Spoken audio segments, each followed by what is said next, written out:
And into the game we go. Yes, we do. DIMAGA right here in the red trunks to the north, and he is playing Zerg versus his opponent, the one and only Mana. He is in the green trunks to the west, playing Protoss. And the heart put out by DIMAGA. And as much Mana as I know DIMAGA, Mana to Mana.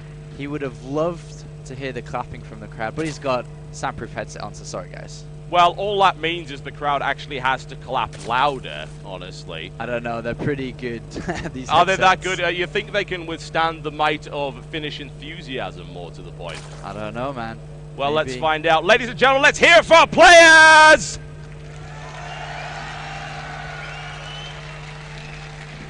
If they didn't hear that, I'd be very, very impressed. That's some sorcery going on. You've got to stop in those doing headphones. that, man, because they may think this is a 6-pool. You're not going to applaud a 6-pool like that. Come on, what kind of crowd do you think this is? I think they would. You never know. Finish. Whatever the case. DIMAGA, right here, has got an awful lot to prove at this point. He really, really does. He is 2-0 down. His back is against the wall. He is standing on the verge of losing this tournament, which is needless to say exactly what he is avoiding at this point in time. And he will try his very best to come back into this series. And if he can regain the momentum, I expect the DIMAGA Express to be unstoppable. Indeed. And look at this. Mana actually opting to go for a bit of a funky pylon placement down here with the forge. He's going to be looking to expand very, very shortly. And I love the fact that it is placed here, is that he's going to have sight range of the destructible debris, the rocks at all times. Always something to consider. And this version of Terminus is actually very new. The removal of this area, which was at one point a solid wall, is crucial to making this a balanced map, but it's also affecting the way that players are actually building on it, and players are only just now adapting to it. The forge placement, as you said, is genius play right there by Mana, and this harassment, the potential for harassment with Zerglings around the back, that is effectively nullified for the moment. Indeed, and now we are going to see that gateway come down very, very shortly. 4 links are in production, and he has got the hatchery up, and as soon as DIMAGA knows what is up, he will take the hatchery, the 3rd hatchery, as soon as possible, make sure he keeps up with macro. And to be honest, if I was DIMAGA's coach, which I am not, and I would tell him that last game, you had that in the bag. And that's kind of, if you even think about the first game too, you could say that as well, that he's making these mistakes while ahead, attacking when he should be getting more ahead. Yeah, the old axiom remains true even at the highest levels. If you are ahead, get more ahead, and then crush your opponent when you know there is absolutely no doubt. And there we go. Another gateway coming down right here. A solid wall off. And needless to say, DIMAGA is well aware of what's going on. He's going to have a bit of a go at that probe, however, who has no option to retreat. Down it goes, and he's found a little hole in that wall. He's not going to be able to get in with the other 3, but this one Zergling, and DIMAGA is pretty fast as well. So this is going to stay around for a long time. It's going to see everything. And he's pretty careful with it, does not want to get surrounded or picked off by probes when he is going in and harassing. Oh, Mana goes for it. DIMAGA dodges deftly and goes right into the middle line. He spots that second gas. Very useful piece of information to have. And if this was me, the Zergling is going to be dead in about 10 seconds to probes. And I have to wait until speed is done before I keep it alive. But DIMAGA is a lot better than me, and it's going to stay around for a very long time here. Yes, this is the thing we're going to be focusing on for the time being. How many probes can he actually pick off of this? There's the surround. He takes one, and as far as I'm concerned, that's a good trade nonetheless. He lost at the same time as I do. I see. You see that? I said 10 seconds later. Mm. Yeah, that's the same time. Oh well, he just Me and didn't want it DIMAGA anymore. We're the same. I lose my Ling in the same time. He got sick of it. He threw it away. It's as simple as that. Whatever the case, he takes a probe and he gets excellent scouting information, which is really what he needed to get started in this game. Must be feeling very, very good about that. Sentries on the way right here for Mana. A very, very defensive play. And if you were DIMAGA right now, what would you be doing in order to get this game in the bag? Building nothing but drones for as long as humanly possible is the correct answer there, Total Biscuit. And we do see a Stargate going down for Mana, pretty standard. And I like the position of it down here, even though the Lings can basically attack the gateway in Cybercore and then see it. That will never happen. The one Overlord that can go ahead and scout Mana is in the opposite side of the base. He's going to have no idea about it. Though DIMAGA does have good natural evolution chamber timings, it should be coming around the 7-minute, and then obviously going with a Spore Crawler from here. And currently building nothing but drones at 42 already. 9 more in production. And he's going for 2 extra queens, which is really interesting. Of course, that's going to help the creep spread an awful lot, and it will give him a spare in order to just hang around, of course, keep energy for transfuse and things like that. Mana getting surrounded right here, but nicely microed, and down it goes. Nice micro by DIMAGA there, keeping all 4 Lings alive. Very good. And maybe that is a sign. It is a sign, TotalBiscuit. He will come back. Yes, he's got the touch. He's got the power. We've got a Void Ray on the way, however, and how is he going to deal with that? An Evolution Chamber goes up. Can we also be promised the dance here? No. Oh well, it's up anyway. There's the Spore Crawler. And Roach Warren on the way as well right here for DIMAGA. And this is going to be interesting, to say the least. How effective is this Void Ray really going to be, especially since DIMAGA has a spare queen? And this Overlord goes in, sees 4 additional gateways here to the 5th one on the front door, and is now going to spot the Void Ray. He is building 3 Spine Crawlers, and he thinks this is some very, very powerful 6-gate attack, but it's not that yet. Not exactly, no. It may very well be a big gateway attack supported by this. This is going to be some harassment that might force more Spore Crawlers. Another one on the way right here. Void Ray did take out the Overlord, and now Void Ray versus Queen is a foregone conclusion. Void Ray versus 2 Queens, however, that's a bigger deal. Versus 3 Queens, that's a bit of a problem for you. And now DIMAGA is able to repulse that very easily indeed. I think DIMAGA's Queen is actually walled out, to be honest, as it tried to go down and couldn't get in. So it actually can't get in. And now he's having to lift the Spine Crawler to actually allow it back. Oh, God, no, never mind. There's a little gap there. Yep. I am wrong. Oh, well, it has to happen every now and again. Void Ray coming in once again, the Queen's moving and trying to do some damage. The problem is they just don't quite have the speed to really finish this one off, unless, of course, Mana decides to stick around. And really, is he going to throw that away? Surely he will not! Oh, my God. Mana showboating as far as I'm concerned right there. And look at this, we have got drone probe production stopped. Bit of a mistake, they'll get supply capped at 68. Not the best strategy when you are trying to 6-gate into the main of DIMAGA, that's for sure. Oh yes, here comes Phoenixes, and yes, there is indeed a warping of Zealots down here, moving in towards this expansion. In fact, the main going for it right now. There are units on the way, though. There are roaches going to be spawning. You might end up losing a queen, but DIMAGA is legging it as quickly as possible. There's the transfuse, and now shutting this down completely as quickly as he can. More roaches on the way. This Void Ray is going to be absolute pain. Both queens lifted into the air. He really wants those queens dead.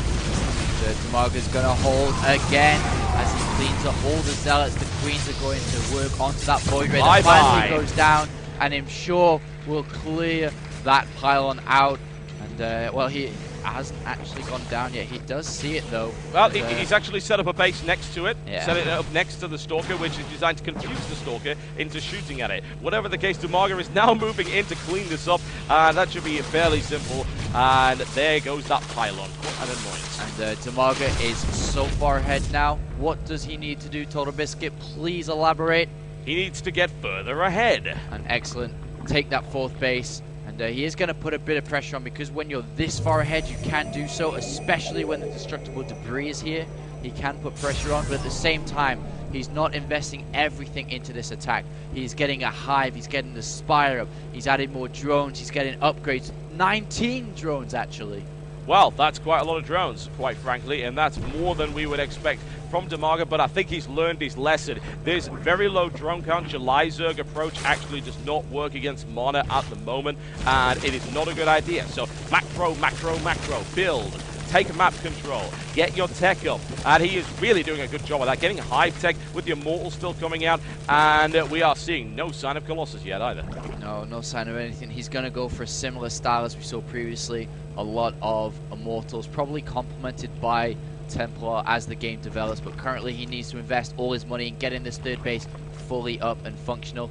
+2 on the way. Blink is also being researched as well, and there is an observer in the middle of the map that does scout these roaches moving down, but now DIMAGA is looking in such great shape right now. The hive complete, the spire also complete. The spire will immediately transform into a greater spire, and we will be looking at some very fast Broodals here. Is it only at the 42nd minute mark? That is pretty impressive, honestly. There are some Blink Stalkers on the way out with +2 ground weapon, which will be finished by the time Broodlords get onto the field. But DIMAGA's ground force is also quite considerable, so that is something to consider. He's also going to throw in some more Infestors. Really good unit composition here. And what he wants to do now, as he gets to this higher tech army composition, he actually doesn't need to sit back. No, when he gets not. there, let's see some pressure, please, DIMAGA. Yep. You're basically going to take the entire of the map now. You've got 4 bases. Get a 5th. Keep macroing. But at the same time, Mana says no and is going to push out. He realizes what is going on. He sees the same. Oh, actually. Oh, that was very, very nice. It could have been a lot worse, but it was still good. That is a good selection of units just picked up for free right there. And Mana with an excellent engagement. And DIMAGA probably a little annoyed that he left those lying around. He is indeed annoyed. He does have a lot of infestors which are going to help out, but this attack is coming as the Greatest Spire finishes. Will DIMAGA get Brutal's that time? There's the quick blink right there, getting very, very aggressive as he jumps right onto those infestors. Big fungal growth on the right flank right here. Mana's force isn't actually that big. That said, DIMAGA doesn't have an awful lot for him either, and Mana is not dying. Infestors are good though, so they're cleaning this up quite nicely. Spine Claws behind that. 16 lings, 17 roaches are about to pop out as well, especially from the third hatchery. Will be laying down corruption spell onto the Immortal, but now the reinforcements of DIMAGA are going to come down. Yeah, and very quick flick. Once again, Mana smashes apart 2 infestors incredibly rapidly, and DIMAGA going to town on this. The problem is he's still lacking in numbers, and those Immortals are going to rip their way through. One taken out, that one's got corruption on it as well, so lots of damage, and that has now been repulsed. And that base for DIMAGA stays up, a solid defense. DIMAGA holds again. 4 Brewlers are in the making, and Mana basically is going now. He needs to try to do as much damage before Brewlers are made. More Stalkers are coming in. He doesn't know where the Brewlers are yet, but he will find out very, very shortly. Yes, he will, because they're going to land on his head. He will not like it. DIMAGA looking for a surround right here. He doesn't really have the unit count for it, though. And Mana, excellent Blink Stalker management. Down goes the hatchery. And will he be able to keep this alive even more? No, because surprise, Broodlords coming in. Unfortunately, they're out of position. 1 down, 2 down, and Mana wants to clean this up completely, but he will lose his entire army in the process. I mean, that was a nice trade from Mana, to be fair, getting rid of all those Broodlords. Oh, yeah. The last one just survived, but 32. Still, the economy is so good for DIMAGA. 160 food versus 84. This is basically the same position he was in game 1. Do not throw it away now. We have Void Rays already being made. I'd like to point out the standard strategy when being attacked by your opponent's entire army is to actually expand 3 times, which is exactly what DIMAGA just did right there. And that's a bit of a problem for Mana, who has sort of been in the corner right here. If we look at the mini-map, it's pretty much DIMAGA dominated, who is, and yeah, I think he wants to take this bit as well. That mini-map absolutely looks gorgeous. Look at all those red dots running around, and that was one of the best things I loved while watching StarCraft 1, and seeing it happen here is absolutely fantastic. And Broodlord does go down to a couple of Phoenixes. More drones are on the transfer to these new added, as you mentioned, 3 bases. And DIMAGA, I do not want to see you just sit back again. Why would he do that? He has the unit composition. He can go in, he can smash his opponent to pieces. Void Rays are on the way right now for Mana. He's only building 1 at a time. But yes, DIMAGA cannot sit around. He must destroy his opponent. Mana has no opportunity to move out here. He can't secure another base. The only way this is going to happen is if DIMAGA lets him do it. Yeah, and that's kind of, I don't mind if DIMAGA sits back and just lets Mana stay on these 3 bases. If he sits back while Mana takes a 4th base, I'm going to be pretty upset, and I'm going to demand my share of Mana's money because it should have not gone to him. Tables may be flipped. Tables may be flipped. They may indeed. 22 more drones coming in right here for DIMAGA, and he is certainly taking that axiom of get further ahead to the absolute extreme. But I think he may be waiting for this +2 melee attack before he decides to go in with what I would like to call a stack of Zerglings, 91 in total. Yeah, I mean, he's not going to really move from this position unless Mana tries to get a 4th, which he needs to do soon. He must. So, otherwise he's just going to run out 2. Phoenixes on the right-hand side are doing a little bit of damage, picking up an Infestor, which surprisingly survives here. Corruptors are in the making, though, and Mana is just trying to build up as big of an army as he can. He may try to attack here and then expand behind. There is a Zergling which will try to stop that, but this is a big force. I don't think he really has a choice in to attack right now. 4 corners of 1 stack defense coming in right here. However, he's been funneled into a very, very narrow corner, and he can't get a good surround with these Zerglings at all. However, does he still just have the firepower to brute force this approach? And it doesn't look like he does. Mana continues to apply real pressure right now to DIMAGA, and while the Void Rays will be taken out, he's lost a lot in doing so. There are a lot of Spine Claws here, though. There are. They're making a lot of short work of these. He does have an Immortal, which is going to kill it down fast, but the economy in DIMAGA, as many times. 60 links are coming now, and 12 more roaches. 4 Googles are morphing as the void rays have been cleaned up. I'm not sure Mana is entirely aware. In fact, he's not. He's actually missing 2 bases right now. DIMAGA can just keep piling on the pressure. Efficiency is completely irrelevant as DIMAGA throws in yet more units. And now Mana in full retreat as DIMAGA charges back and looking really good to take this game and get himself right back into the series. Yeah, right back into the series it shall be as a funky growth is landed on Very these Stalkers. nice. And these Stalkers are